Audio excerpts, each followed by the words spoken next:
In this video, I'll show you how to turn off Gemini on your Android phone. Let's get started. First, swipe up on your screen to open your app drawer. Now tap on the search bar and type Gemini. Press and hold on the Gemini app, then tap on the app info icon.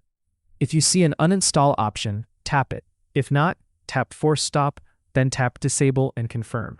Now, even after disabling the app, Gemini might still appear when you press and hold your power button.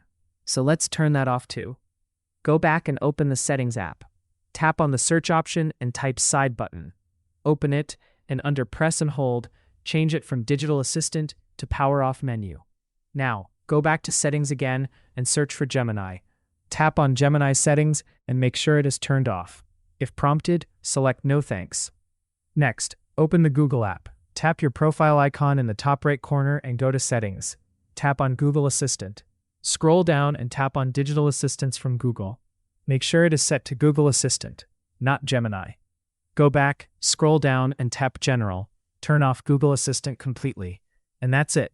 You've successfully disabled Gemini on your Android phone. If this video helped you, don't forget to like and subscribe for more helpful tutorials.